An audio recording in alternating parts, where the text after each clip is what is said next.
Beer choice, I love double IPAs. That is my specific favorite beer. Would be the Pliny Elder. Artist would be Rancid. Favorite album would be En Out Con Burbujas. That's gonna have to be Carne con Papa.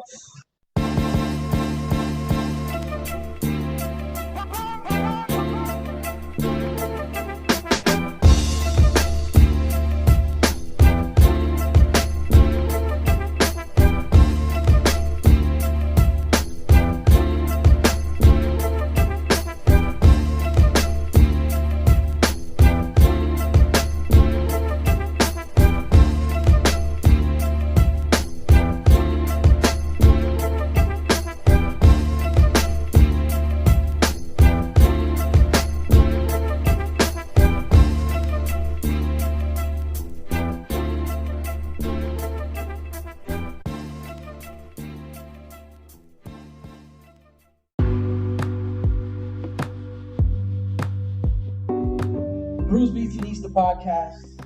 We are back at it another week. Not 100% sure if this is the Christmas episode or not. It might be the New Year's episode. Could be. I mean, who knows? I still haven't decided. The holiday spirit. Yes, definitely. Yeah. Regardless, it's the holiday spirit. BrewsBeats&Eats, the podcast. I am your host, Old Head Ed. As always, thank you so much for joining us again. Another week, another episode, and again, another guest. This time around, the podcast takes another field trip. Hit the road. Shouts to us first above, capturing the visuals. This time we find ourselves at MIA Beer Co. With none other than the man behind the food, behind the kitchen, Los Treces. What's up, Los man? 13. How we doing, bro? Good. Glad to be here. I'm glad you're here. I mean, I'm here all the That means time. I'm glad to have you here. if you're here, you're making money. Yeah. If I'm here, I'm having good conversation. Yeah, exactly. Bro. See, so Los, let's get into it. I mean, finding yourself in a kitchen, how far back does cooking go for you? Oh man, I mean that goes back to my first job. My first job was Chuck E. Cheese in Hialeah. Shouts to Hialeah. Yeah. I'm a Hialeah kid through and through. Okay. Chuck E. Cheese. Yeah, I was. At first, I started off as I would actually wear the suit. Okay, I finally met someone who did it, and I appreciate that. That would admit it, right? Yeah, I thought it was fun, except when the little kids would get a little grabby. Yeah, you gotta give them the old little chicken wing. The Chuck E. just hit me. Like, yeah, it was so fun. It's real out here. Yeah, for real. The little kids don't care. But yeah, it started there, and then eventually I kept bothering them. Like, yeah, let me get in the kitchen. Okay. And then it came in from there, you know. So I'm 33 now. That was when I was 16. Gotcha. I'm terrible with math. So. Yeah, no, and so am I. So the listeners don't have to worry about the math. Yeah. They've got the calculator in front of them. Yeah. So you started. So you already knew that you wanted to get in the kitchen at some point. Man, it was just, I don't know, it was something that I felt like I didn't really like school. Being in a classroom wasn't something I liked. Okay. So being in a kitchen, I felt, okay, this is something that I feel normal. Yeah. By 16, I was basically on my way out of high school anyways. So it was just kind of like work. Okay. And the work that I could find was working in kitchens. Yeah. You know, that kind of, led from. And I actually didn't do that I did it for a good while and then I stopped. But yeah, for a good, maybe from 16 to maybe 19, that's all I did. And then from 19 on, I did some other stuff. And then I went back around my mid-20s. Okay. Growing up, was the kitchen at home someplace that you like to? Oh man, yeah. My grandma used to work for all sorts of, because I live off of Okeechobee. There's a bunch of like fincas, farms. Yeah. She would cook for a bunch of them back in the day in the 90s. They would have all those crazy Fridays and Saturday nights. They'd have parties, bachatas, whatever the fuck they call them. Yeah. And she would always be up there cooking up a storm. Like she was nice. So that's my mom's side, and then my dad's side, same thing. Same, Cubans cook. Like I grew up with my grandma in the kitchen. Yeah. So just running around tasting what they were making. And okay. I guess that's where I got my start, really. Okay. Being that fat kid, like, yeah, let me try that. I'm a taste tester. Yeah. So I guess and these are the two different questions. Let's go with the first time you prepare something for the general public, and then the first time you prepare something for like a grandma or a family member. Oh man, that's a tough one. I would have to say probably the first time I made picadillo. I had to ask my mom for her recipe. She had a very specific recipe. Okay. So that would be one. And then Sorry, what was the other question? The general public. Oh, the general public. Oh, dude, that would probably be, I guess, Chuck E. Cheese. Yeah. Okay. I remember one specific memory. My kitchen manager at the time left me alone, and a bunch of tickets came in, and I knocked out the whole, like, it was like 6 tickets, and I did all the pizzas, and then he came back and he was like, "You did all the pizzas yourself?" Like, looking around, like, all confused, like, what? And I was like, "Yeah, I did this." So that was the first time, I guess, I was like, "Wow, these are pizzas that I made that are going out that people are going to enjoy." Okay. And then he was probably scratching his head, like, "Why didn't we have this guy in a costume?" Yeah, he was like, "How the hell did you do that?" He was like checking all the pizzas, like, "No, I think you missed like oh shit, no, yeah, you did everything right." Wow. Yeah, so that was one minute. Okay. Before you found yourself at MIA, you were making croquetas. You told me you and your wife. Well, I started making croquetas while I was still at MIA. Oh, okay. They're still here. Okay. I've been working at MIA since technically got hired December of 2014. So right now, it's basically, I've been here 6 years. Yeah, congratulations. Thanks, man. Yeah, it's a pretty big, I've never lasted this long, I think. But so I started here, my buddy Piero, rest in peace, he was one of the original brewers here. Okay. We have a big mural of him in the tap room. People in the beer scene all know him, he was an OG. Wow. He got me the job here, so I started off as a bar back, just doing what I can. And from that, I became a bar manager. And then from that, I became a taproom manager. And for one period, about almost a year, I ran the kitchen here as a food truck. Okay. But that was through MIA. And what happened was the city of Doral ended up fighting us because they don't allow food trucks in Doral. Really? Yeah, I don't get it. There's some sort of weird logistics. Yeah. Who knows what they did. That's odd. So we had a little incident with a gas leak, so they were like, "Yo, you gotta get rid of the truck. That's it. We've let you have it for this long." You let you cook long enough. Yeah, Technically. So that was it. So then I went back to, excuse me, the beer got me. Went back to managing here at the tap room, and then they brought in another kitchen, just at Pepito's Plaza, which is a gas station down here. They do a lot of really good Venezuelan stuff. Okay. I brought them in because I knew them, so with that, I kind of was like, "Hey, well, I make pets with my wife," because at that time I kind of already started that, and that's kind of what led to that. They were like, "Okay, we'll sell your product," and then that business started. This was October 2017. Okay. And so you had 3 years in the beer industry under your belt. Yeah, exactly. And then by then, we started getting asked to do all sorts of beer festivals. Okay. So the big ones would be Free the Whales, which my buddy Chris Marino does. Before everything happened, it was a yearly festival where he would basically free the whales. In the beer community, a whale is considered like a rare beer. You know what I'm saying? Got you. So he would free the whales. He would have a bunch of rare beers. You pay your money, you get in, drink all you want, eat all you want. So he would hire us to make a couple thousand croquettes and just hand them out for free to people. Yeah. So that's kind of how it started. Another one we did was for Three Sons Brewing, which is another pretty. Shout out to Three Sons. I'm familiar. Shout out to Corey. Yeah, Corey. Hell yeah. They make great beer. We did their what was it called? Their it was like their inaugural first festival. Lumberjack. Yeah, Lumberjack. Yeah, we were there at their festival giving out. We made 3 specialty croquettes for them. Okay. That was a great event. That was wonderful. That was definitely a highlight from all the events we've done. Oh, that's fresh. And then from there, just kept going. We kept doing pop-ups at Box Elder. Shout out to Adam and Nicole. And then we also did pop-ups at Union Beer Store.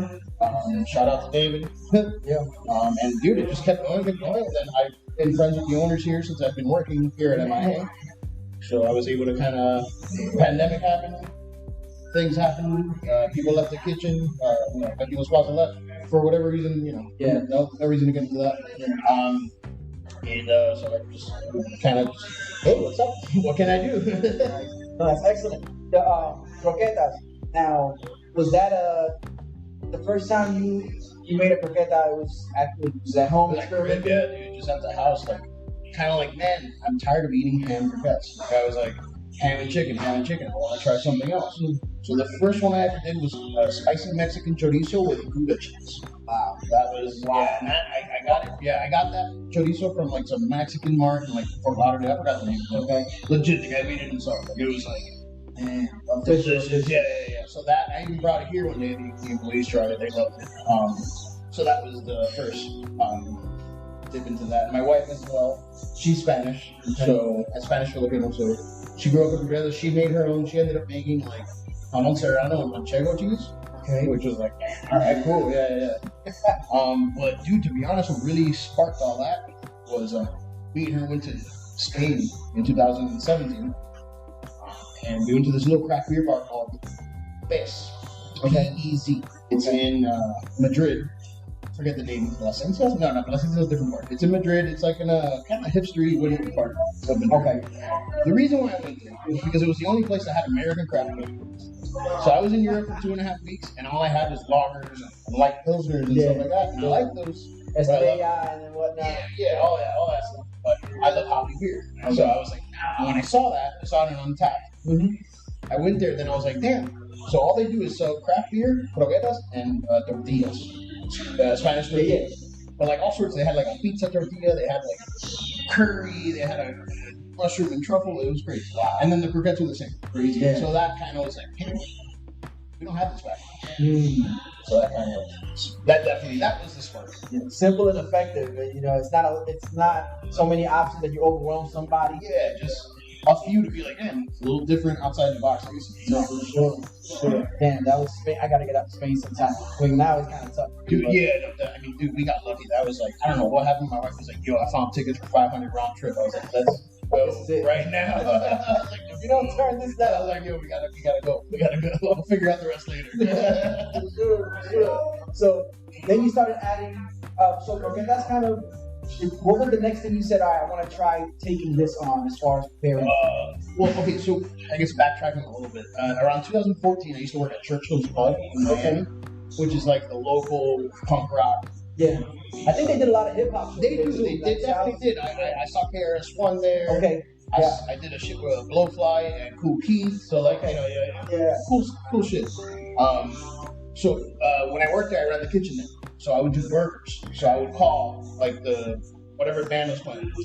I'd be like, yo, what do you like on your burgers? For one instance, was this metal band from New Orleans called I Hate God.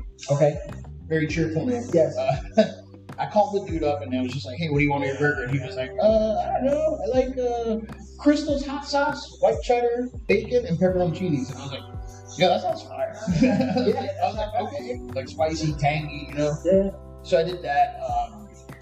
We did a bunch. We did a New York hardcore burger, which is like for New York hardcore, but it was like a Reuben New York style like deli sandwich, but it was a burger. Yeah.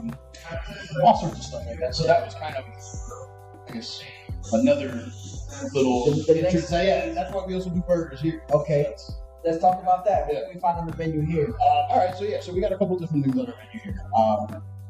It's a mix of kind of pub grub meets Cuban Filipino fusion. Cuban Filipino fusion in the sense of like we have a frita that I make for my own. I hand blend my own meat with a candipalo chorizo. I make my own fries in house, tortilla vida, all that stuff. And then we make also like Pinoy style tacos, so it's Pinoy Filipino. Okay. So that's bistec, which is a kind of like a soy glazed marinated steak with my own pickled onions that have a papaya in it. So it's pickled onions and papaya. That has sriracha aioli, cilantro, the usual suspects on the top. Yeah. So that's that aspect. Then we have our croquettes. Then we also have just like stuff you'll find at a bar. You know what I mean? Bars. We got wings. Our wings are really popular. Okay. We have a bunch of different sauces, ranging from buffalo barbecue to swing, which is our guava. I make a house guava, and I blend it with buffalo and sriracha. So it's like sweet, tangy, all that goodness. You know what you've also made besides my mouthwater? A friend. Like, Yeah, I have a friend. Yeah. Like, all these tropical flavors in there, and I'm like, we have a mango one, a mango garlic. That one's not spicy because sometimes people I love spicy food, so people don't prefer the heat. Exactly. We got lemon pepper too. You gotta have the lemon Yeah, pepper. no, definitely. Got one that's Foxy Lady, which is a sweet Thai chili with garlic. So that one's sweet Thai chili's never really that spicy. It's more sweet than anything. Yeah. What else? And we even have like fish and chips, which oddly enough we call it Winston's Fish and Chips. It's my ode to Churchill's when I used to work there. So I used to make all the fish and chips and all that shit. What else we got on our menu? Eventually we're gonna add some rice bowls that are more Filipino inspired. Okay. We're gonna add Spam fries, which is something that a lot of people are like, what? And I'm like, yo, you gotta, don't judge it, you just gotta try it. It tastes like chicharron fries. Like imagine if you had, you know what chicharrones, right? Like pork rinds. It kind of tastes like that. And then we serve it with a banana ketchup, which is very Filipino. Yeah, that is wild. It's all. Yeah, I love ordering food. Yeah, I mean, we're in the tropics. You know what I'm saying? So gotta use it up. That's excellent. Yo, I mean, that's a lot of options. And we haven't even gotten into the beer yet. Which let's not hesitate. I mean, we might as well. It's BrewsBeats&Eats the podcast. You want to hit them one time? So this is what I call the official business. It's like the segment where we let the people know what you're up to, what they got going at the location, and where they can find you. So just hit them with all the info. Yeah, for sure. Masa Craft. We're located at MIA Beer Company, which is in Doral. It's off of 107th and 33rd Street. The full address is 104. I forgot it. It's all right. It'll be in the description. It'll be in the description. I'll put it all there. Blanking out right now. Now you're on cruise control. Exactly. Right. So we're here Tuesday through Sunday. The hours will be in the description. We're about to start doing in the new year. Hopefully, bringing in a brunch, a couple new things, couple events. We used to do croquetas and cerveza, which was 4 beer pairings with 4 croquetas. That will be coming in the new year as well. Nice. And you can catch us at MasaCraft 305 on Instagram, Facebook. And yeah, man, just keep an eye on that. Yep. My people, you heard Los break it down for you.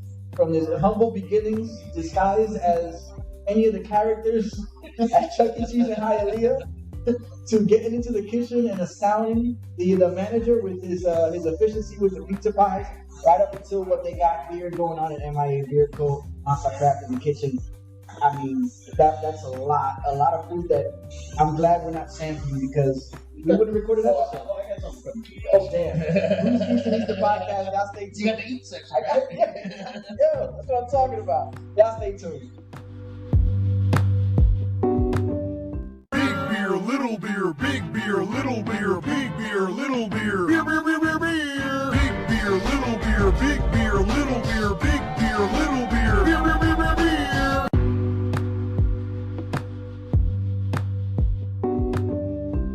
BrewsBeats&Eats the podcast is happening. The flight. This is a lot nicer than the flight that I usually bring to the table, but I'm at a brewery, so it's like, why would I bring sand to the beach? So nonetheless, I've been blessed with a flight of 4 beers from the MIA Brewery. Los is going to take us through them.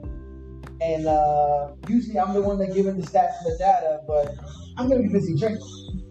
And just as a disclaimer, I've been working in the kitchen, so I still know my shit. Hey, listen, you'll be surprised that the amount that I know. Okay, let me little backstory. So I started the podcast, and it's because those are 3 things that interested me. I've always been a hip hop fan. I always like music.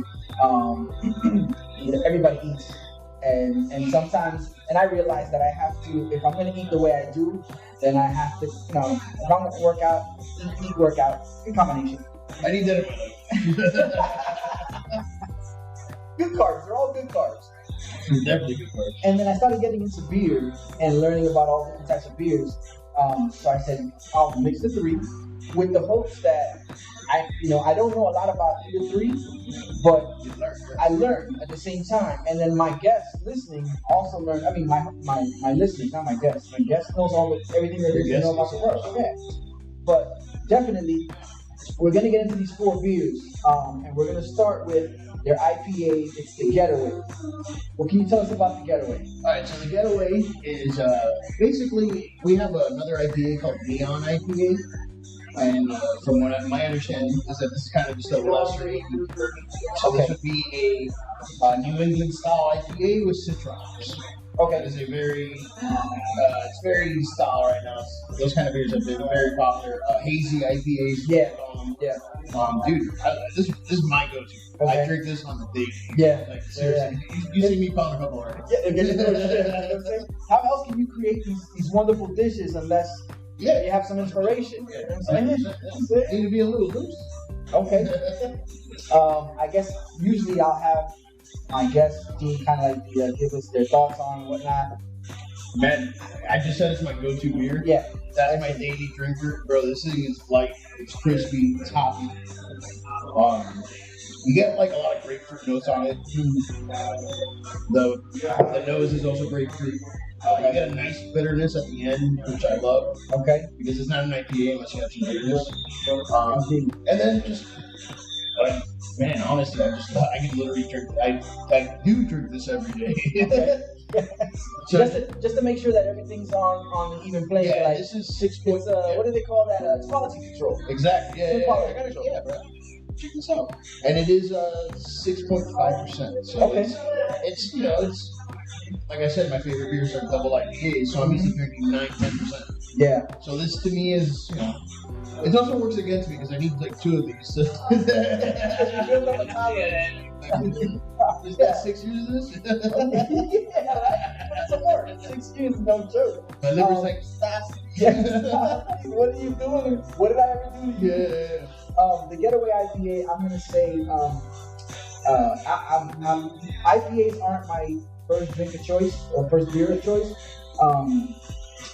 I find it that there's times where IPAs are so bitter that it doesn't leave me with a desire to drink more. Yeah. Because I'm still feeling that bitterness. This was actually pretty good. I don't know if I'm building up a tolerance because I tasted a couple IPAs To be since I honest, started. yeah, man. Like when I first drank IPAs, the first one I ever drank was Celebration by Sierra Nevada. Okay. They were one of the first companies that were doing really hoppy beers. So their Celebration IPA comes out once a year. It's a Christmas beer, and it is dry hop like it is just filled with hop. So the first time I tried that, my tongue like almost rolled to the back, it was like I was like, what is this bitter bomb? You went to DEFCON 5, like lock everything down. Yeah, like done, abort. And over time, I learned to like appreciate it. Now, like I love that beer. Yeah. Now I'm like, hell yeah, I'll seek for it. You know what I mean? So well, let's get into the second beer. The second beer is the Foxy Brown. The Foxy Brown. All right, Now, so that's a new drop. From what you're telling me, this is something new, exclusive. BrewsBeats&Eats the podcast. Exclusive. Yeah. So let me know what the Foxy Brown is like. So that essentially is a brown ale, just a nice, simple English style brown ale with English hops. It's a bit of a beautiful accent. Our brewer was making our 305 Golden Ale, which has pale malts and some biscuit malts. Okay. And by accident, he had chocolate whiskey, which gave it the flavor and changed the color completely. Made a completely different beer. Which goes to show, like, literally anything could change a beer. I mean, granted, he put a different malt, so it's going to change it. But, it really was like, oh, maybe it'll just be like a darker. No, this completely, like, it's a whole other category. So this is almost, I don't want to say Newcastle, but it's like a better version of Newcastle. In my opinion. You know what I mean? Doesn't have that nasty, like, big beer taste at the end. Correct. Like manufactured. Yeah, like all that rice, gluten, and corn syrup and shit. That's very accurate description for those of you watching, listening, and you're fans of Newcastle about this. Yeah, this definitely it's in that vein. And I named it too, oddly enough, Foxy Brown after Pam Grier. Yeah, you know, Pam Grier. For real. That's around. Jackie Brown. Yeah, Jackie Brown. Yeah, excellent. I like this one. I'm really liking this one. This is an accident that you guys should be proud of. No, I mean, that happens a lot in the brewing industry. They won't admit it half the time. They'll just be like, oh, give it a different name. But it's just like, hey, it was a beautiful accident. Like, it worked out. Is that why they came up with the term rotating? Because typically beers... Yes, I mean, I wouldn't say no. I don't say yes, because, I mean, rotating is more seasonal. But there's a terminology that they use. It's like they'll have seasonal. Okay, I guess rotating is in that same vein. But there's one terminology when it comes to their beer drop, which they kind of use it as it's kind of like it comes special release, or like we kind of don't remember how we made it. Yeah. So we're just gonna call it this. You know what I'm saying? I'm drawing a blank on that one. I'm sorry. Okay. But I do have a funny story too, a good mistake that happened from a bigger. Okay. Victory Brewing, from what I've read, they have a beer called what's it called? Is it called Golden Monkey? Yeah, they got Golden Monkey, Sour Monkey. So Sour Monkey was an accident. Really? Yeah. From what I've read, apparently some way the beer got sour and they tasted it and they went. From what I've heard, this is all rumors and innuendos. Yeah, exactly. But I think that's cool. It's a perfect example of, hey, you know what? Let's roll with it. It's like, think about it. You just bought like thousands of dollars worth of malts, and you're like, I need to somehow make this beer work. Yes. Yeah. We're gonna, and it does. And I know people that drink Sour Monkey. Shouts to H. WBCC Site Life Radio. He's a big fan of the Golden Monkey Sour Monkey. That's so good. Yeah. Such good. So we're back in on this one. Yeah, that's good. Yeah, I mean, what would you say your favorite beer is? Like, what's your favorite? Would go to? I think so. I'm a fan of a couple different beer styles. I like bourbon barrel ales. Okay. The Kentucky one. The Kentucky one's good. Do you like bourbon barrel stouts? Stouts. I'll drink the stout just to try it, but I usually don't rely on stouts because sometimes I make a mistake of starting off with a stout and it's like that's Do you drink cognac or any kind of? No, I don't. I usually go. I always ask like, if you drink that kind of stuff, I'm always like, then you gotta, you kind of. Yeah, it goes hand in hand. Yeah, it does. There's a connection between the two. Exactly. Definitely. Yeah. No, but I usually Kentucky bourbon barrel ales. I like a cream ale too. I'm not too big into those, man, because since I'm a purist enough, I want my beer to taste like. That's where I become kind of like a snob. Like I won't disregard them and not appreciate them, but I'm not gonna drink much. Gotcha. That won't be that's like just the not my first thing. you choose. Yeah, it's just. No, I feel you. But that Foxy Brown was delicious, and the next one you're about to try. Oh, let's get into it. It's also something I don't normally try, but it's what I call like a nice dessert beer. Okay. Well, Los is speaking of none other than that Coco Flan. It's Abuela's Coconut Flan. This is interesting. It's one of the first things that kind of caught my eye when I walked in and looked at the board, and I was like, that's something I can get into. That is a collab. With Arcane. Yes, with Arcane Brewing. Okay. Great brewery out of Tampa.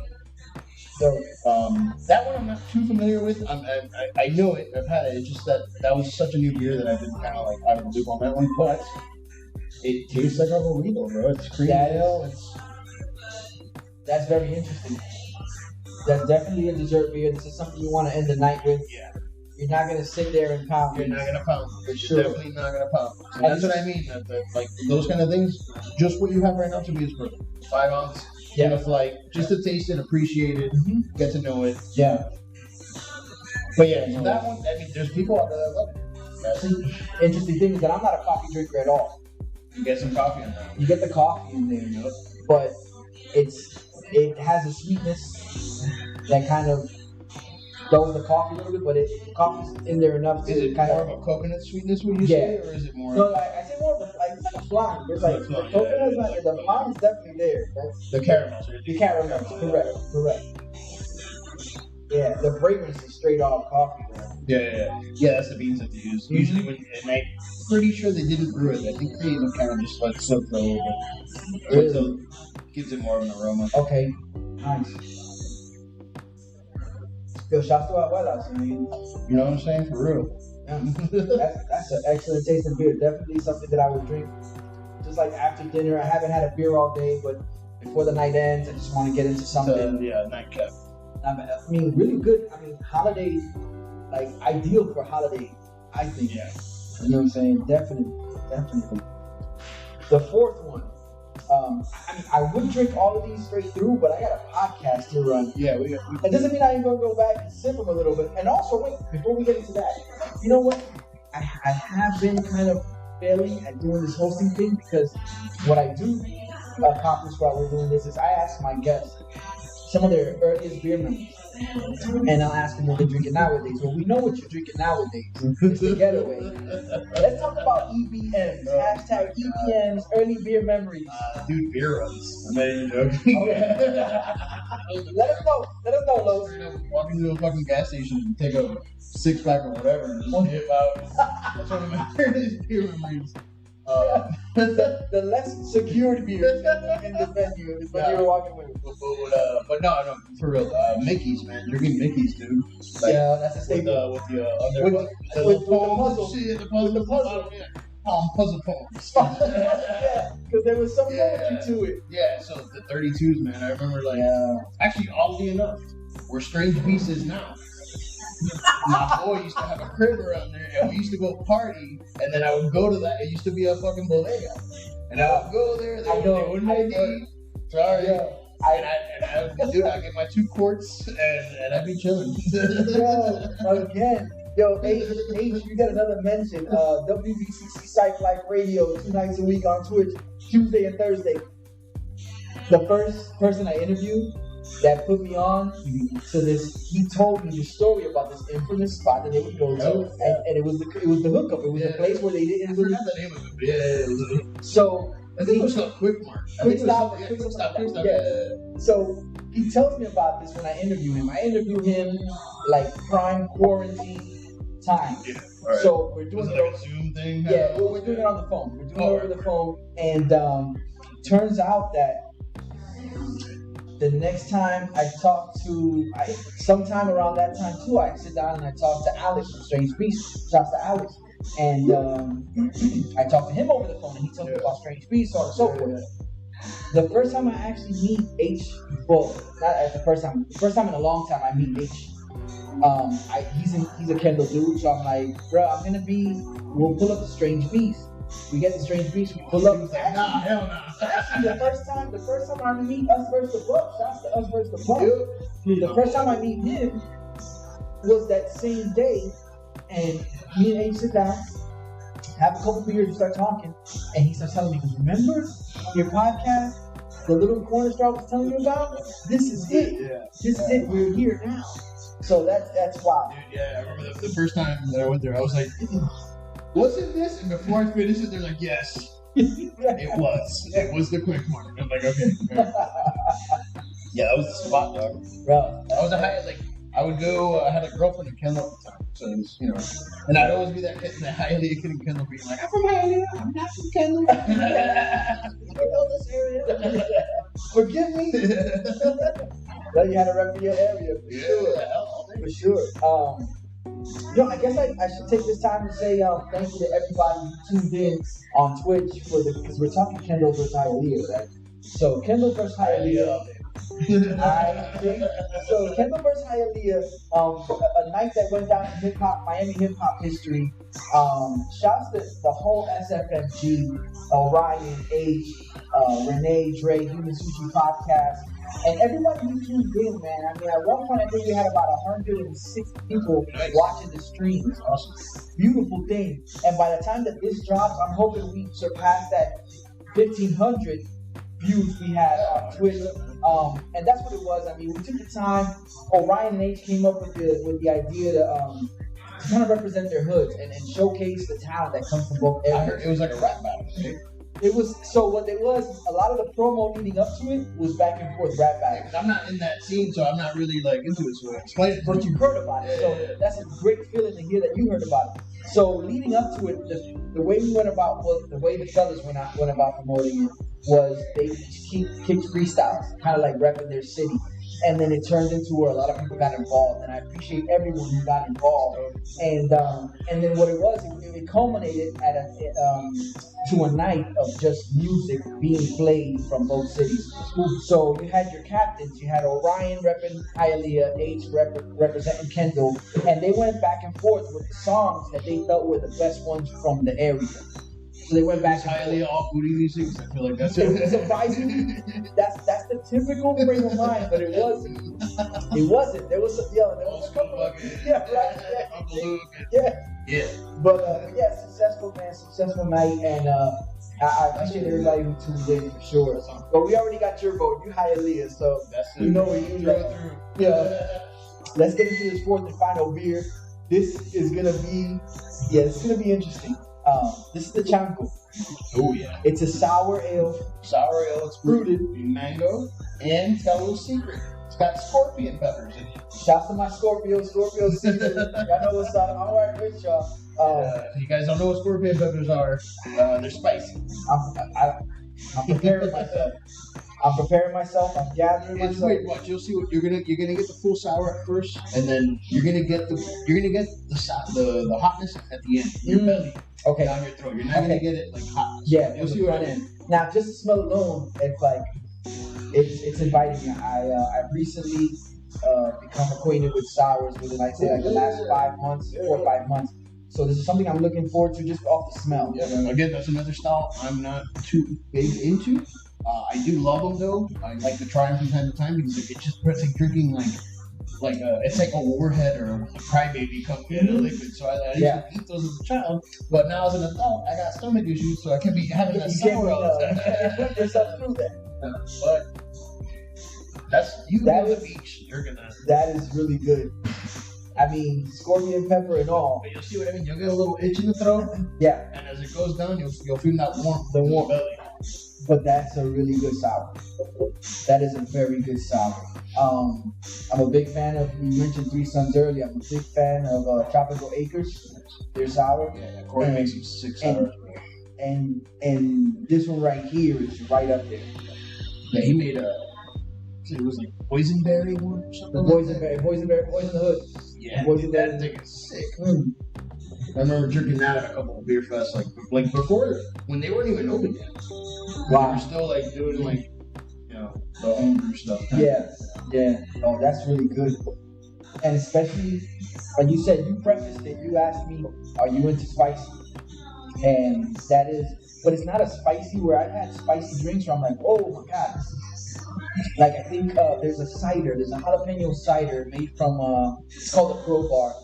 And I still remember the name of the damn brewery. They have a couple different ciders. But that one's like, you drink it, and it's like, oh, intense heat from start to finish. Yeah. And then you're sitting there going, and it comes in cans. So I bought one, just to put it on my check off my list at World of Beer. I'm like, oh, I'll try that one. And I'm sitting there and I drink it and I go, I got a whole can of this. So I'm sitting there sipping, and it's just heat every time, and I'm like, there's more in there. Yeah. And I was forcing it down, but this is different because it does present itself as a sour. It has a little heat on the back, and it's nothing. It's funny when Brewer was making that, he was like, because this was, I don't want to say it's exactly a Piero recipe, which is the original brewer of MIA. Rest in peace again. When he made it originally, it was spicy as fuck. It was like, oh shit, alright. And people love that song, so it's crazy. So when he was making it, I was like, yo, you gotta do it with the seeds. I was like, you gotta do it like this. And he was like, you sure it seems like a lot? Like, just do it. Just put it in there. So I feel like I gave him some pushes. Okay. Kind of keeping it light. It's like, no, you gotta it's gotta be in there. You know what I'm saying? Definitely. But the version 1, as they say in the first version, was definitely almost like what you said about that, kind of spicy from the beginning. Excellent. At this point, I typically ask my guests 1 through 4, rank their favorite from the least favorite. Nah, but I'll still do it. Okay. It's in the order. Is it? It's a strategy. Getaway, Foxy Brown, Abuelita's Coconut flan stout, and the Chango. But honestly, though, I'm gonna put the Chango at 2 because it's got more sentimental value. And also, I've used that beer to make like a wing sauce for it. Okay. Which also the mango garlic sauce that we use is that. Yeah. No, we're gonna get into it. We have a whole other segment dedicated to eats, and we're gonna talk strategies and recipes and all that other stuff, and as well as what you like to eat yourself. But yeah, man, BrewsBeats&Eats the podcast. Y'all stay tuned. We're gonna get into the beats.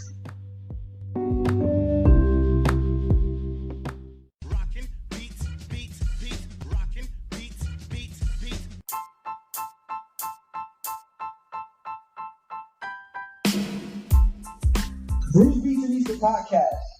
Now, please, I know there's eats on the table, but there's still a segment of the podcast we gotta get to. Las croquetas. And we're gonna get to them. But before that, we gotta get into the beat segment.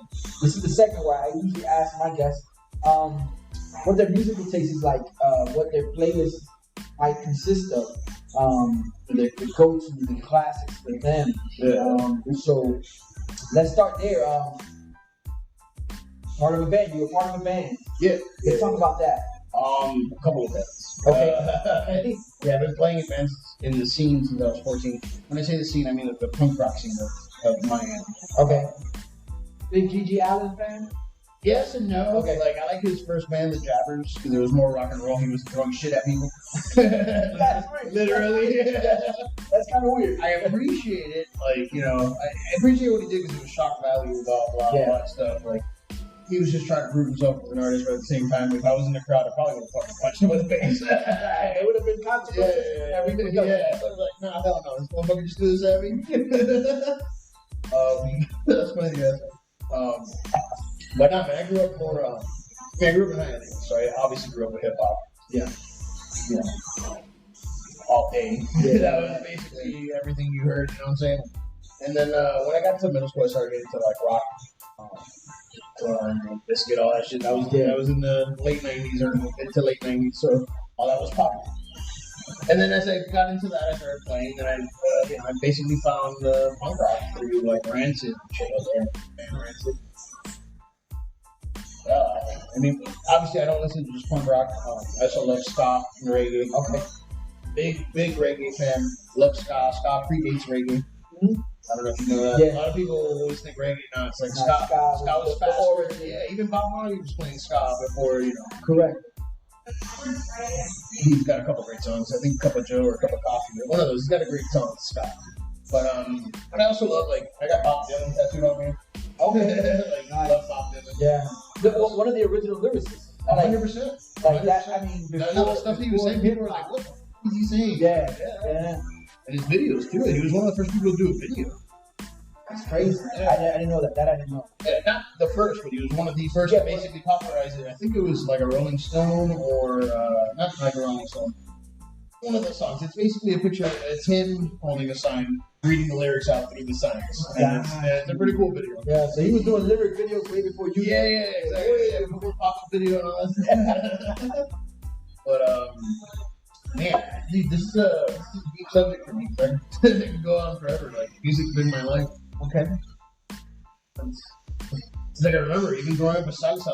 Oh yeah. You know, like, the stuff that plays in the household. I love Hector Lavoe. All the Fania All-Star shit. Like, I love that shit. Yeah, that's classic. I can talk about, and I'm a music nerd.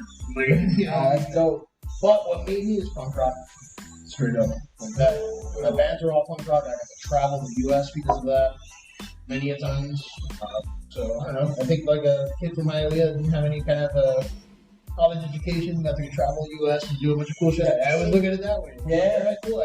While all my friends were going to fucking get educations and degrees, I was traveling the fucking U.S. Yeah. That's an experience. So I always look at it that way. Yeah. It was like my... What did you play? I played bass. Okay. I also played guitar. All right. I played bass first. So in my eyes, I'm a bass player first, guitar player second. But I could rip on both. You know, I'm not like the best guitar player ever. Yeah. Do some stuff. What, was it like a school thing that got you into music, or even trying to play the bass? Was there any band involved in that?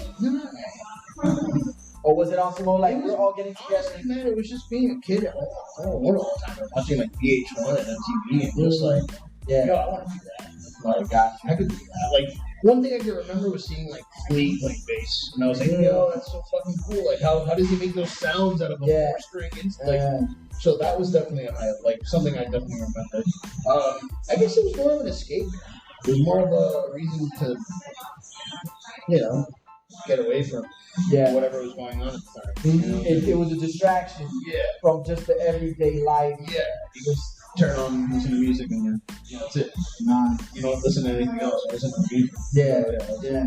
How did traveling around the country affect? Because I know we spoke about it earlier on with you being in Spain and finding out that they did croquetas. Yeah. Like, how did traveling the country playing music affect your food taste or your food knowledge overall? Man, I mean that.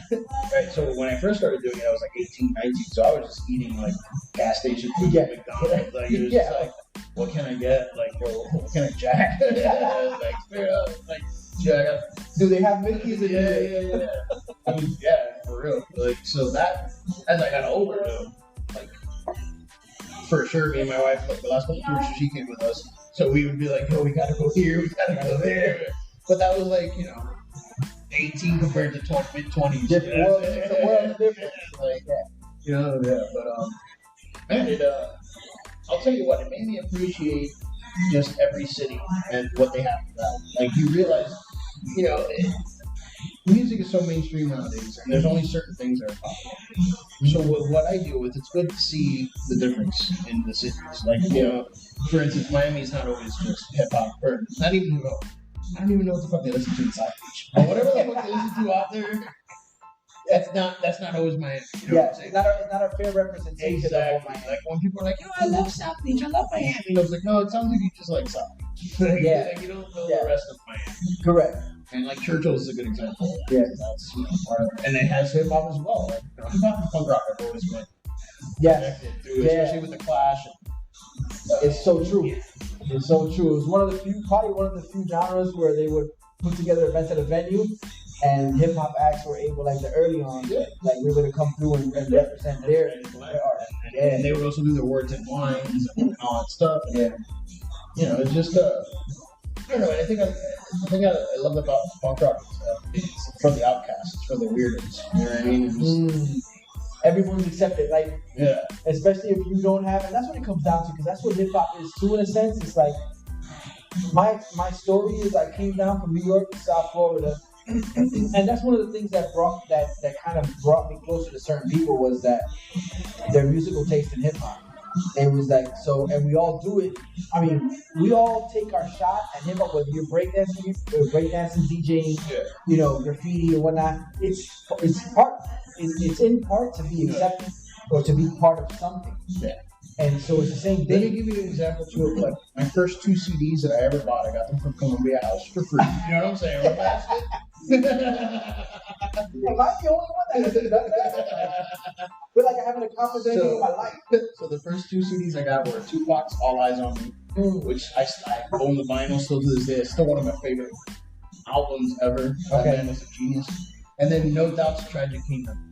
Wow. You know what I'm saying? Like, that was when I was like 9 or 10, whatever. That's the one that had no speak on it, right? Yeah, don't speak. Yeah. And then, obviously All Eyes on Me. And that came out in like 96. So I was about 9. I was born in 87, so I was about 9. Okay. So that was my first, those 2. And then also I had the Dogtown Gangsters. I love West Coast rap. Do you? Just because of the laid backness of it. No, the samplings of it. Okay. Like all the old the funk. The P-funk. I love George Clinton. It's just that. I also love East Coast too. You gotta appreciate it too. But when I was a kid, I was like, damn, this is cool. And then I like No Doubt. That's what was going on. I mean, MTV at that time, I would say it was at its pinnacle. I think Real World had just started. You know what I'm saying? Like, it was like, Road Rules. Like, who the fuck remembers that? Like, you know what I'm saying? They're going back. Yeah. So that was my first actual real exposure to music. Besides, house parties with your parents would throw all the salsa merengue hits. Yeah, and you're hoping you might get a sip of beer from one of the Yeah. So what do you listen to nowadays? Man, I am a firm believer in what they say is whatever you listen to between the ages of like 18 and whatever, your early 20s, is what you listen to the rest of your life. Like that dictates. Yeah, I still listen to Rancid. I still Pop Dylan on my shit all day. A lot of dub reggae. Okay. I listen to a lot of podcasts actually. Hey, listen, I'm not mad at that. On a wrestling podcast. Check out BrewsBeats&Eats podcast. I heard it. I was checking it out. I was listening to it. And you listen to wrestling podcasts. You listen to this is a tangent, but I can't think of his name right now. Fozzy, Chris Jericho. I do. That's a pretty solid podcast. I like it because it's not just always wrestling. It changes up the music. Sometimes it's way too corny, so I'm like, no. But I love him. Like I love him as a wrestler. I think he's hilarious. And what he's done for the business is good. I love the fact that he said fuck you WWE. Yeah, and started his whole thing like went to another company and was like, fuck this. You're a fan of Motorhead. I am. Okay, so how did you feel? Now I'm gonna get on my wrestling nerd shit. Like a lot of people don't realize this, but old head fucking wrestling. on and off, you know what I'm saying? I keep my eye to it, or I keep my ear to it every once in a while. Shouts to Minoru Seo, the young one X. He always keeps me in line with what's going on. New Japan, AEW, all that other stuff. But I was able. I think I believe I want to say I was watching the night where Raw came on. It was just after Lenny. Is it Lenny or Levy? Lenny's passing from Motorhead. Yeah, and Triple H is the whole thing. Yes. Yeah. How did that make you I thought feel? it was fucking awesome. Yeah. Like, I mean, him and Lemmy had a really good relationship. Triple H, I've been a fan of Triple H since I was a kid. Like, I'm not so much of a fan of him nowadays because now I'm like, He's corporate. You like, I know, but still, bro, if you put me in a room with him, I'm gonna mark out and ask him questions. You know what I mean? Like, I'll be like, hey, remember this one time? But man, when he did that, he was beautiful. He was friends with him. You know what I mean? That's a whole. You gotta like, because I mean, dude, Lemmy was a gentleman. Like in the way, like he even treated Triple H. Triple H basically was like, I want Motorhead to write my intro. And then WWE was like, okay, let's do it. He was like, wait, what? We can do that? Yeah. So he was surprised. So he was a fan. Yeah. So that to me was already like, all right, you already had a pass for me, bro. Now you get like an extra. Yeah. I don't like the song that much. I think it's like, man, But the idea, it's not the best Motorhead song, but it fits Triple H and it fits like the entrance. It fits everything. And just their interaction, bro. You can tell that Triple H had a lot of respect for Lemmy and a lot of love. And same for Lemmy, like just from seeing those short interviews where, you know, Triple H is knocking on the door and Lemmy's like half naked with two chicks. And then he sees his wife. He sees Triple H's wife. He's like, hold on. And then by the time he opens the door, he's fully dressed and the chicks are gone. So he's like, yeah, okay, that guy cares. You know what I mean? So, no, I thought that was awesome. Yeah, and I'm a part of the fan club that doesn't exist anymore. I have a huge Motorhead tattoo right here. I fucking love Motorhead. What's one? Okay, me not really being too well versed in Motorhead. What's the one track that you would recommend for me to listen to? The Hammer. The Hammer. Yeah. Okay. Just because that's one of my favorite songs from them. Everyone goes to Ace of Spades because that's the classic. Yeah, everyone knows. I heard that. When you hear that, I remember that from Rock Band, or I remember from this movie. But and that is a great song. That's a fucking beautiful one. But and which is oddly enough, it's on the same album that Ace of Spades, which is the album is called Ace of Spades. Okay.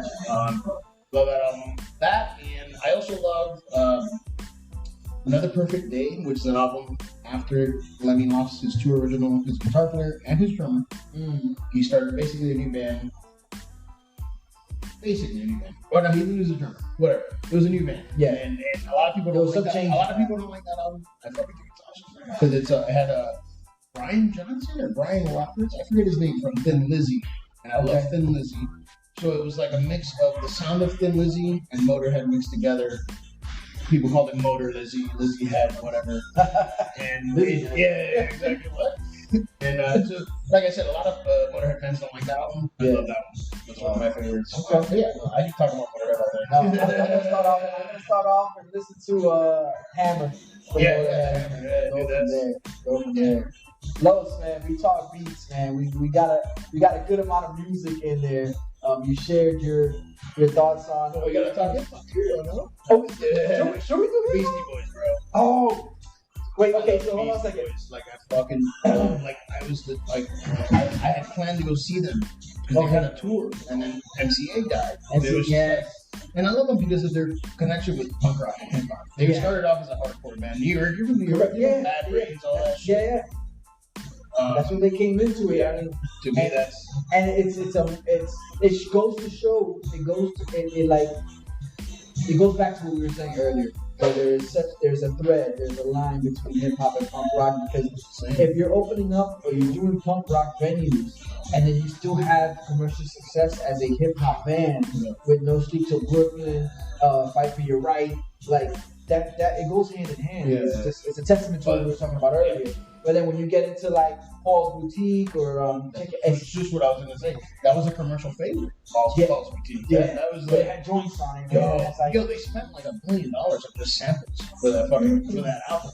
It's like still to this day, I listen to that album and I'm like, oh, that's from this song. Yeah. Oh, that's from this. Like I'm like, what the fuck is the amount of shit they mix up there? It's just like, whoa. It's amazing. And then when they went on to do Does it check your head out? Check your head.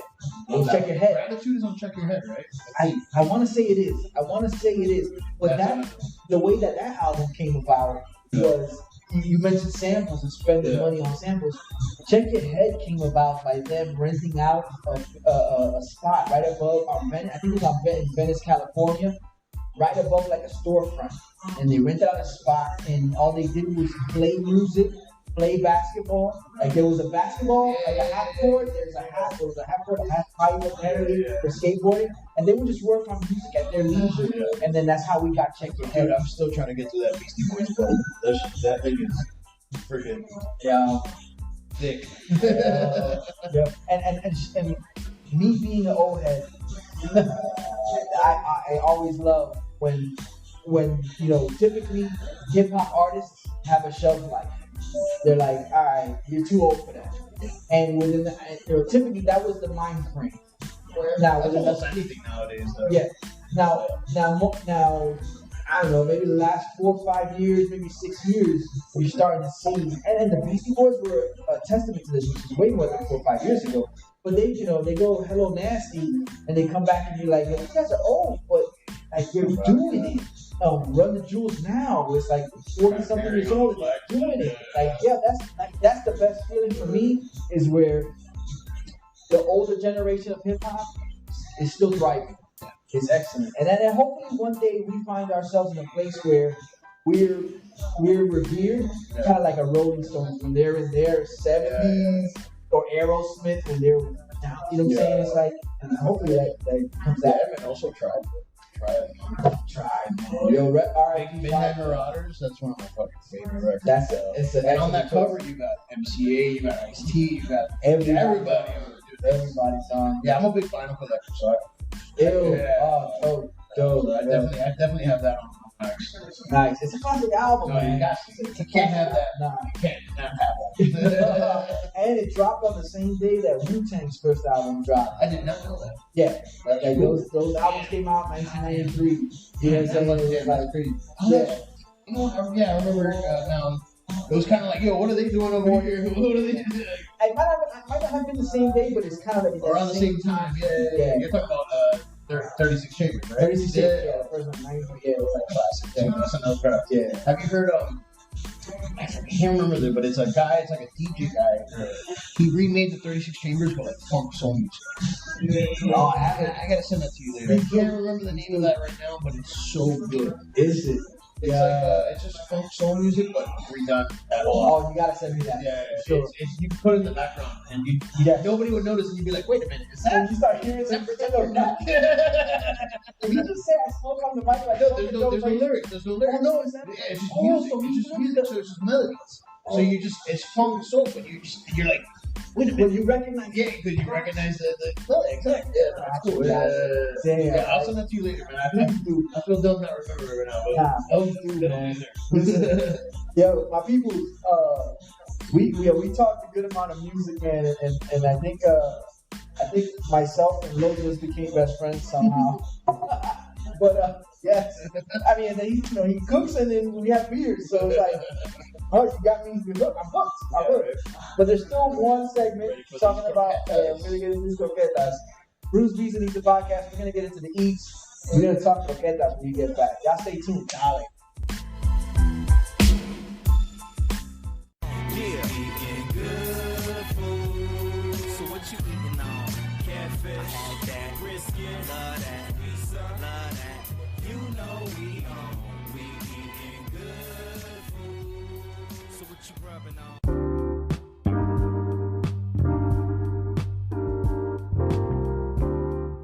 BrewsBeats&Eats, the podcast, and we have reached the eats portion.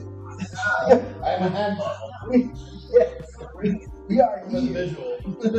It's still Los 13, Los Treces, and we spoke about these croquetas that got him going in his own food ventures, and now we're gonna witness these croquetas. Yeah.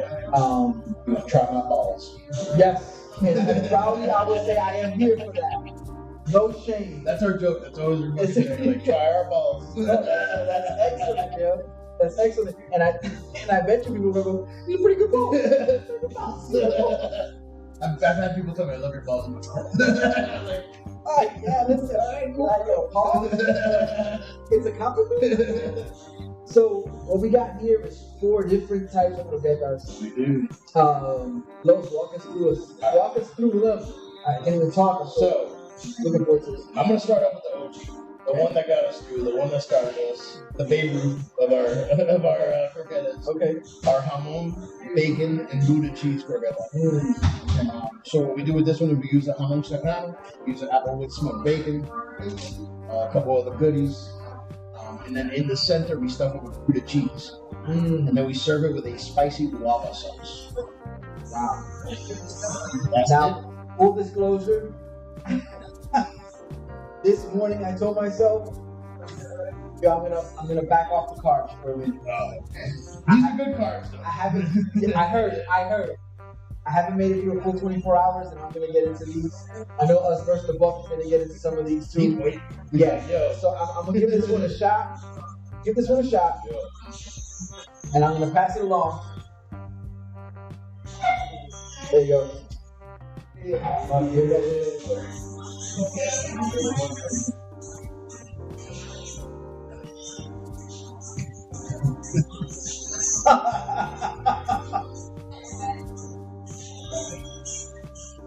Wow. This is Different. different, but on a level of like, it's got me wondering why aren't croquetas, first of all, round? This is an excellent idea, but I don't think I've had a croqueta with this much flavor in it.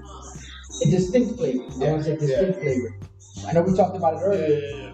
With it being your staples, your chicken or your ham. Yeah. So, This is something else. yeah, we had to beat that up. I always say the cheese makes it, man. Cheese in the middle. Yeah.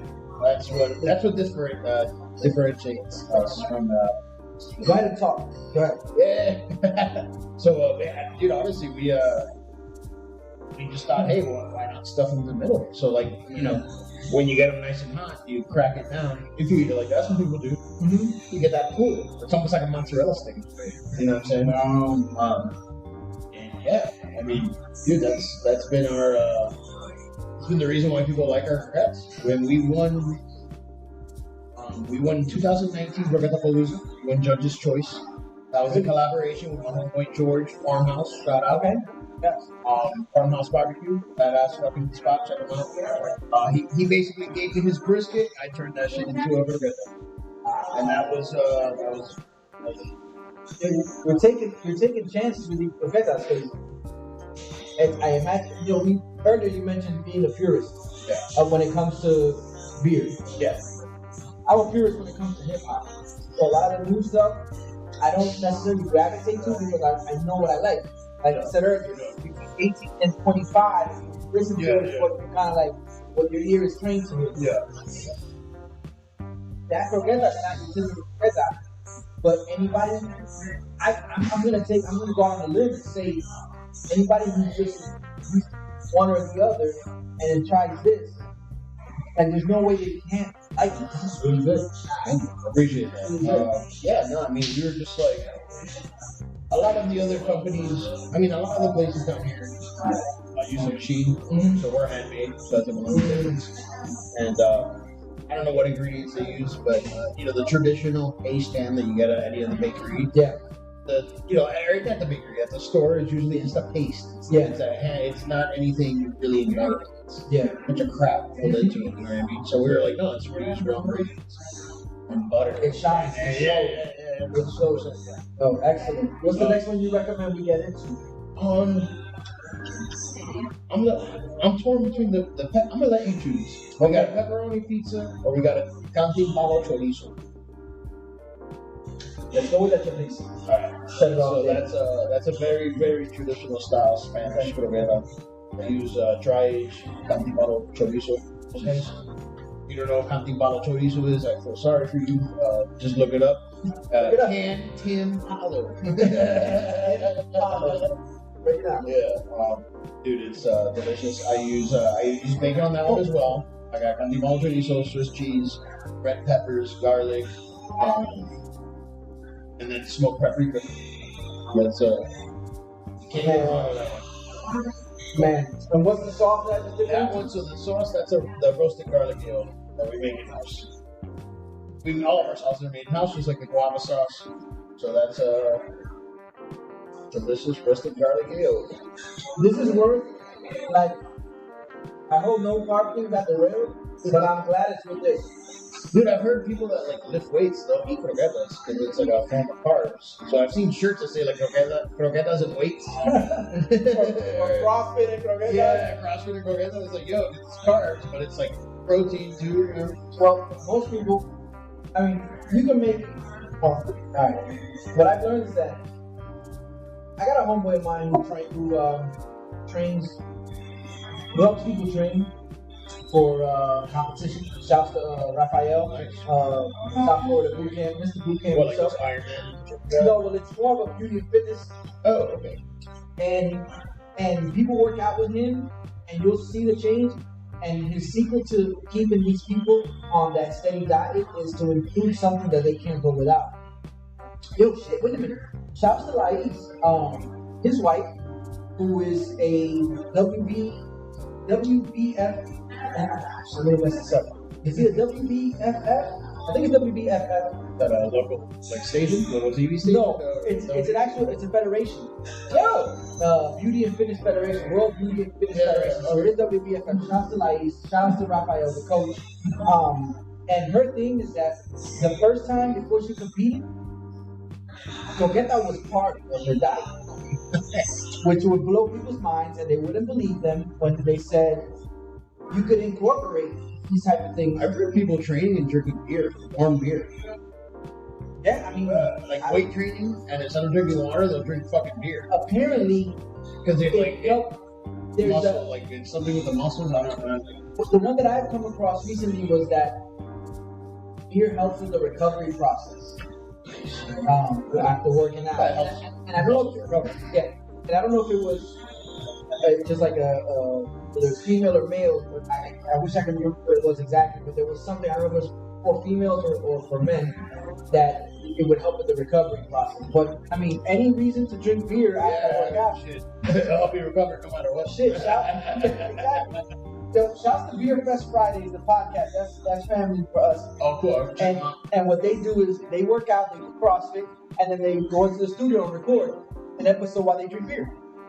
Shouts to y'all. Pedro Beers, Dr. Pedro Beers, and Socrates is great. That's a pretty more reason to drink beer after you work out. But yeah, man, this is excellent. That chorizo was slamming. Slamming. Yo, us, you get on this one? Yeah. So let's get into the third one. I would say let's do the pepperoni. Let's do the veggie for last. Okay, so that's a pepperoni pizza. We actually we made this for Croquetapalooza 2020. It was different. If you haven't heard of Croquetapalooza, shout out to my boy Burger Beast. That's my boy at Burger Beast on Instagram or anywhere. Burger Beast. That guy does the best food events in Miami. He does Croquetapalooza. I mean, where else can you pay, a certain amount of fee and then go and eat all the croquetas you want? Like that's my dude. When I first heard that, I was like, my fat boy eyes. Like, man, I was like, oh man, sign me up. I'm subscribed. Like, yo, I'm there. And luckily enough, I actually got to join it. So, like I said earlier, we won 2019, and obviously with everything going on this year, we couldn't have the same big event. Yo, the shit would draw like 2,000 people. Wow, 2,000 people at Magic City Casino. So it was a big event. It wasn't a small event. Yeah, the last beer fest I went to was at Magic City Casino. Yeah, it was like November. Was it MIA's fest? Was Vanilla Ice there? Yes. Yeah, that was MIA's event, dude. That's amazing. Yeah, with Rob Bass and and who else? And there was Expose. Yeah, that was MIA's Beer Fest. No way. Granted, it was all Magic City that kind of hosted it. Yeah. And put the money and did everything, but we kind of brought the whole community through and no, excellent event, man. I mean, you got a little bit of weather that came through that day, but it didn't stop the fun. Yeah. That's where I got the chance to meet Corey. from Three Sons. Oh, word. Yeah. Excellent, bro. Yo, I miss those things. To be honest, the only thing I was excited about that day was seeing Vanilla Ice do the Go Ninja Go. I'm not even joking, dog. I'm not even joking. I was like, That was the highlight. I remember screaming it, and he did a version of it, and I was like, what the fuck is this? He did like I think he can't do the original version of it. That's it. Yeah, Whatever. That's a whole other off track, but yeah. Yeah. And, that's cool. That's cool. I'm glad you were there. That's cool. I had a hell of a time that night. So like I was saying, Palooza. So this was for the 2020 event. Burger Beast only chose 5 of the participants. So it was us. Shout out to Dos Croquetas. We had Sergio's. Finca, which is Visa Canaria, and then Chow Bakery. They're another big company. Okay. Well, like I said earlier, they all have a machine. We're the only ones that were hand rolling. But Dos Croquetas has a machine, but they're doing their thing and they do different ones. So I'm not hating, not even hating much love to them. I love them. Like, they're my homies. Like, we're always like, yo, what you got? Like, we're always like, yo, they have a badass medianoche croqueta that I'm like, yo, how do you make it taste just like a medianoche, dog? With the hint of like they're the same. They'll try us, like our pizza, and they're like, oh, so that's that kind of thing. And that to me comes from my punk rock community, the hip hop community. You gotta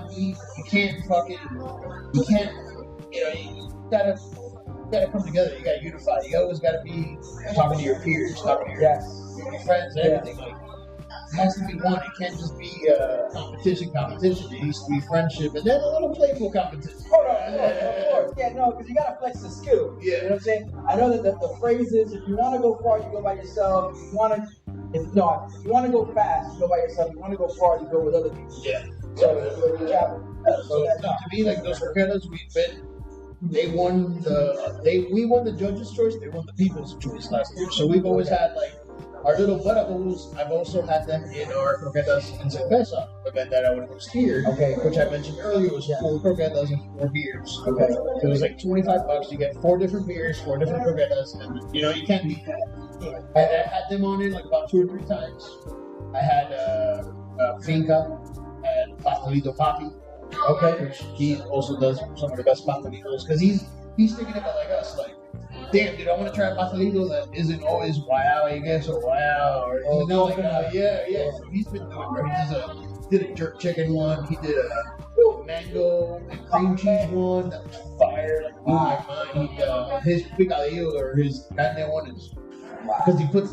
So what I hate about those pastelitos is that they never put enough in the middle. You know what I'm saying? It's a lot of crust, flake, and then it's like, oh, there's some there. And I heard the reason for that is if you put too much, then it doesn't make the same. Okay. So I'm like, I get it. But still, like, fuck it. Gotta take a risk. Sacrifice. I'm willing to sacrifice for the extra protein. Yeah. I'm so glad I ate that. Perfect time. I had tickets for this. Oh, really? Yeah. They're moving out of Jacksonville? Yeah. Got you. All right, So again, on my resting nerd shit, y'all don't know. Y'all really don't know. Us first, you gonna get on the pepperoni one? My man. Alright, the last one is another one of the OGs. This one is a favorite amongst the beer community. Okay. Every beer event we've ever done with Chris Marino, shouts to my boy. I'll help Jesus Christ, my beer fart. A beer fart. Not a brain fart. It's different. Well, it's a beer fart. Your brain is flooded with 3 beer. Wales events. There you go. From all the 3. It's actually the lemon drop, to be honest. But dude, this is a straight up vegetarian cat. That's why I was surprised that the beer community loved it so much. Like, it was like, wow, okay. So that has caramelized onions, spinach, mushrooms, and then in the center there's goat cheese and Swiss cheese. It's a lot of umami, which is the sixth sense of the flavor world. Yes, that's a very good croqueta. And there's no meat in it. And there's none. There's butter, but there's no meat. And I'm glad I'm a fan of all that you described in there. The onions, the mushroom. That's very good. That is very good, and it doesn't put you in a place where you're like, It's not the red dot. It's not like a typical. Yeah. So my wife makes that. Okay. She also makes the hamon. My beautiful wife, Mara. I asked her to be here, but she's taking care of business while I'm eating shit over here. But so that was her. That was she used to make this like French quiche, French tart quiche. Okay. Which is the same ingredient to the quiche. If you don't know what a quiche is, Google it. It's like a little tortilla. That's not gonna be in the description, though. Yeah. Sorry, but it's a quiche. Look it up. If you don't know it, shit, remember. But she would make that, and we were kind of like, yeah, what if we make that into a recipe? All the ingredients you need anyway. So, and dude, I'm honestly surprised how much people like it. Like I love it, but I didn't think it outsells, but it's like up there with our ham. Like it's especially considering that a lot of times when you talk pairings, when it comes to beer and food, there's some sort of protein that's not vegetable. Yeah. A lot of times barbecue, what have you, but that's an excellent burrito. I definitely love it. It's funny too. After we've always been like, what do we name it? We just name it a veggie croquette because I feel like if you say mushroom, some people will be like, I don't like mushroom, and it's like they call it a spinach croquette. And someone will be like, I don't like spinach, and it's like it's a veggie croquette. Like there's veggies in it. Just eat it. So if you're not good with vegetables, that's the and also like I'm sorry, but if you're like in your fucking mid-20s and you're still not eating vegetables, you need to grow the fuck up. You need to eat some food, dog. Yeah, experience thing. Brussels sprouts are good, I swear. Now, if you can tell me that you can give me a Brussels sprouts recipe, 100%. All you need is soy sauce and bacon, dog. That's it. That's it. Cook the Brussels sprouts in fucking bacon, and then throw some soy sauce on top. Done. You want to take a little bit, add some vinegar. Done. That's it. It's that simple. That's simple, dog. I've been telling myself recently. Cooking needs to be simple, dog. Like, that's the beauty of cooking. I'm a simple ass dude. I'm not fucking, like, I'm not trying to make fucking souffles and shit. You got time for that. I ain't making this. Granted, there goes a lot of work in the croquettes. Croquettes take about 3 days to make. That is, From front to back. Yeah, from start, because it's masa. Masa, the name masa comes from the masa of the tortilla. Gotcha. Which you could also say for like corn tortilla, the masa de corn. Yeah. And then we make that in 1 day, and it has to sit overnight. Then the next day, it gets breaded and rolled, and then it becomes a tortilla. That's a 2-day process. But sometimes it's 3 days, because it's too much. Like, it's just one of those things. It's crazy. It's kind of like, if you take into consideration, if you saw that on a recipe, like typically a recipe will tell you wait an hour in the fridge or something. Yeah, or it'll say kind of like it'll say prep time and then cook time. Yeah. If you saw the prep time was 3 days, you'd be like, wait, what? No, the thing is, it would be like prep time 2 hours, and then like the other one cook time an hour, but then total process 3 days. You're like, what? How did 3 hours become 3 days? No, as with things, man, anything simple and easy, you gotta give it time. You gotta let it rest. You gotta let it do its thing. It makes it work. Simplicity to me is always key, man. That's why I love punk rock. 4 chords. That's why I love hip hop too. Beats. I see that. Yeah. Make it simple, man. Make it good. Make it pop your head. That's it. That's the key to life, dog. Being happy. It's true. And it should be simple. I know we derailed my normal. Sorry. This is a beautiful sacrifice. But I do have to get to the point where I ask you, what is it that you like to eat? What's your go-to dish? While you think about that one, marinate on that one, I'm going to let us first get on this last one right here. Get it. Yeah, man, dude. Oh, man. Cuban food, number one all day.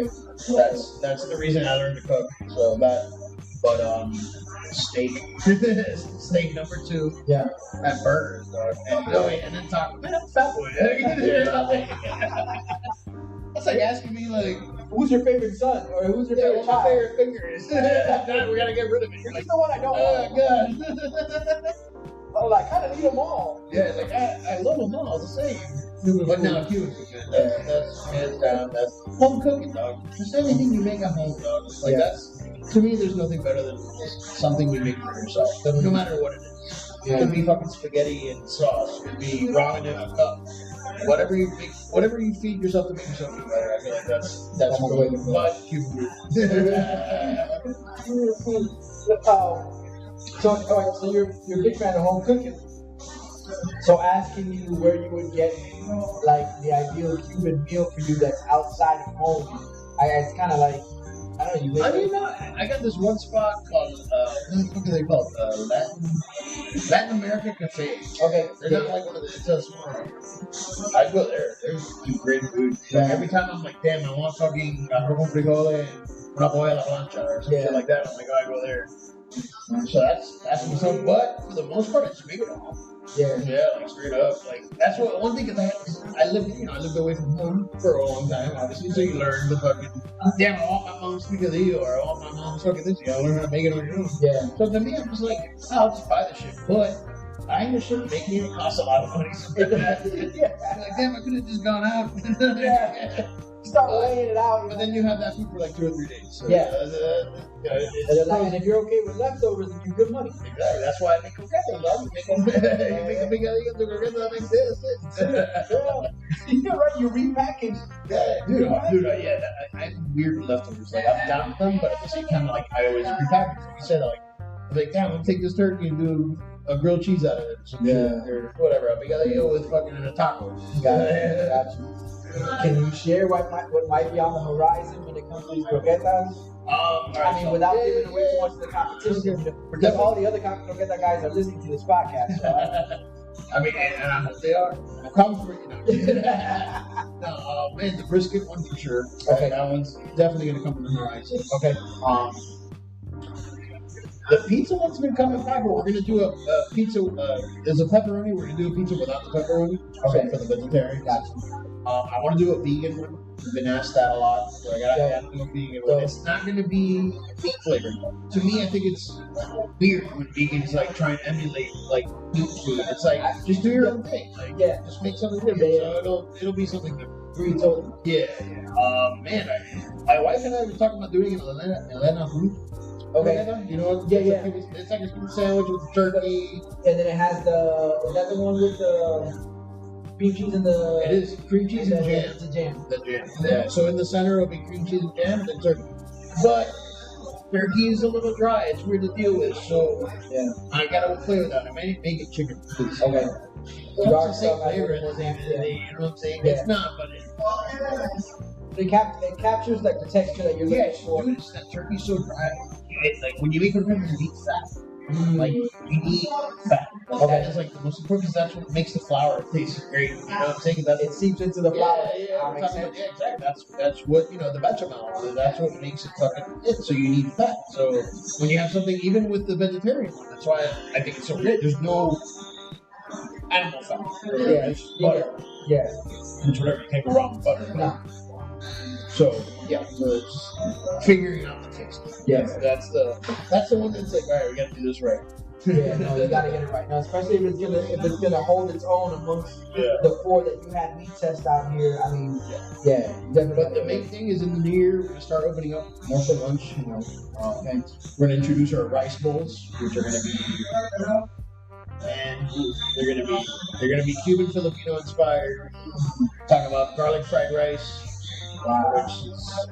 It's not fried rice. It's literally mayo rice flipped with olive oil and garlic, and it's brought into being delicious. That with our different meats that we have, our pickled veggies, fried egg on top. Fried egg on top.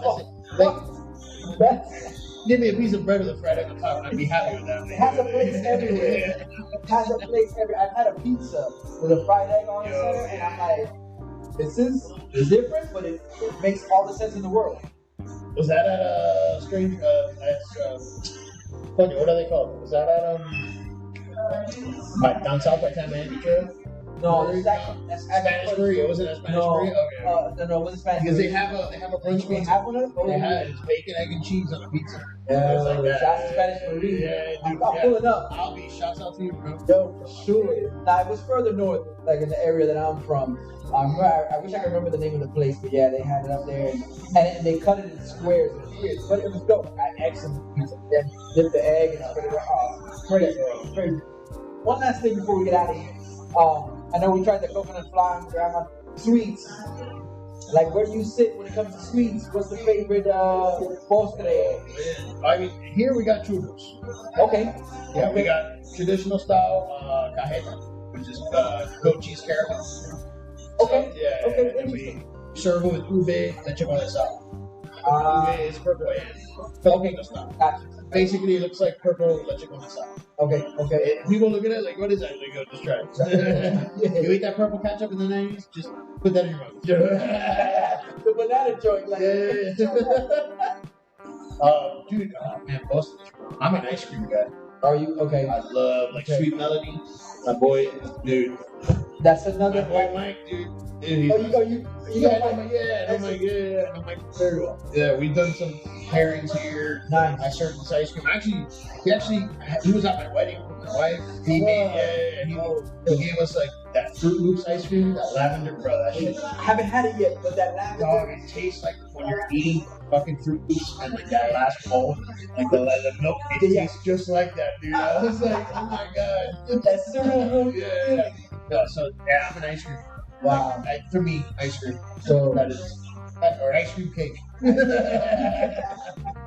It's good. Like I have that thing where I put up the strange grease, and if I've had a pizza there, I've had some beer there, and then I'm sitting there like, yeah, it wouldn't be totally off the wall to go grab some ice cream from Melody. Do that Blue Monster, whatever Cookie Monster that is. Oh my god. It's even Cafe Cubano, the Cuban bean one that he does. I haven't had that one. But then again, I'm not a coffee guy, but it tastes like espresso ice cream, and then there's like chunks of beans in it. Really? It's so good. Yeah. It's like, that guy's mastering ice cream. That's it. Shout to Melody. Yeah, yeah, excellent. Those, I mean, you did everything I asked you, plus more. I didn't think I was gonna get fed, and that was a wonderful experience. We broke it down. I mean, we got to know you, your food journey, your beer taste, my beer taste, like tasting the beers. We talked music, we talked food. Again, man, for y'all that don't know, and for y'all that do know, there it is. BrewsBeats&Eats, the podcast. As always, I'd like to thank my guest, Los, Treces, for taking the time, sitting down, and talking it up with me. I'd like to thank you, the viewer, the listener. This man right here. Yes, Taking niggas real fast. Yeah, constant collaborator with the podcast, SFMG repping. If you enjoyed what you heard, tell a friend. If you enjoyed what you saw, tell a friend. Tell an enemy. Tell somebody. Let them know. You tell everybody. Abuela, she's making that flan with the cocoa in it. We was like, yo, this is great. Streaming platforms, all of them, right? Yeah, that's typically what I say. Spotify, Google Podcasts, iTunes, y'all know what's up. YouTube, for YouTube videos, you watching this video, go ahead and hit subscribe. Hit the notification bell so you know when things pop up. Let me hit them with the likes, the comments, all that, and so forth. Tune in to all the SFMG podcasts, music, the media, the adventures. Shouts to No Emoji, Go Fast. Let's go. WDH Radio on SoundCloud. Human Sushi, they're coming back. They're coming back stronger than ever. Shouts to the homie out in Kendall, the homies out in Kendall. And yeah, another show. It's a wrap. Peace. All right.